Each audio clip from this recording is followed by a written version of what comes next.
What instantly makes a man unattractive? I remember a date I had with a guy almost 25 years ago. I remember it because we went out to eat at a local pizza restaurant. In the time it took me to eat half a slice, he had vacuumed up the rest of the pie, which included loud, open-mouth chewing and belching. Chunks of food landed on his shirt. There were snuffling sounds as he shoved food down his maw. I don't remember anything else about that night but his disgusting method of eating. Total deal killer. Sounds like you went on a date with Roald Dahl character. Sounds like she dated Pizza the Hut. Talking about how much money they have. I don't like to brag, but I'm a thousandaire. Tres Zeros Club. Bad manners, arrogant, bad hygiene. What a lovely trio. The trifecta. Judging by most of these answers, it sounds like your best bet is to not be a complete psychopath and just have good hygiene. LMAO. Brush your teeth and be kind, apparently. Who knew, right? The bar is low, but guys are out the limboing under it like bar, but it's slim. The bar is so low, dude. Us ladies, we trip over the bar, it's so low.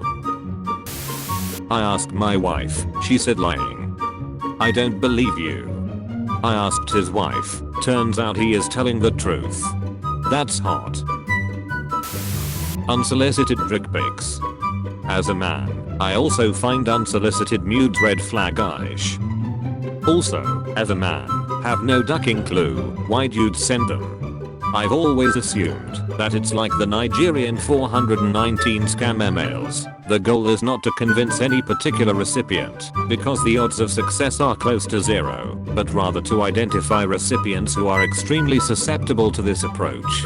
If you're a financial scammer, you don't want to waste your effort trying to scam normal people. You want to identify people who respond positively to scams and scam them.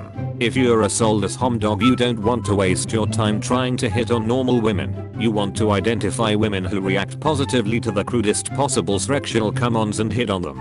In both cases, sending email or text is a near zero cost way of identifying possible suckers, so to speak. Identifying with the letter of the Greek alphabet. Sigma balls. This is an attack on yogurt males. Speaking over me or others, it's not hard to be polite. You think you're rude? Let me tell you about this one person. I hate it when people speak over others and are always one-upping as well. To me it reeks of insecurities. You think you hate one-upping? My friend hates one-upping so much more. A little controversial, but I cannot find myself attracted to anyone shorter than me, nor anyone who looks to be the same race as me. I have a very large family on both sides, both with very common last names, and I just couldn't stomach dating someone I might be related to. As for the height thing, I'm just very self-conscious of being too tall for a girl, and have been my whole life, and I want to feel small and dainty and sort of protected by my partner, despite being a staunch feminist. And I can't date chicks, or be attracted to women whose weight starts with 2. No job. What if they have so much money they don't need a job? Meter. Then it depends what they do with their time and their money instead of a job, I would imagine. Very attractive. Can I answer from a man's perspective? I'm in my late 30s. For the most part, I have my shit together. I like to play video games on my time off. I only get to play a few hours out of the week. But I've seemed to be meeting a rash of ladies that are turned off when I say my plans are to just have a beer, unwind and play some Rocket League with my friends. I stopped giving a duck a long time ago. I don't need my SO to game with me, but I shouldn't feel bad for having fun with my dudes and playing games. I'll be playing video games when I'm 60. Deal with it. Calling women females. There was this guy who started hanging out with my friend group a while back. I kinda into him at first. He was funny, great storyteller and conversational, fine as hell, hitting every box on my list. I'm B with a strong preference for women, so it's rare a guy gets my attention like he did.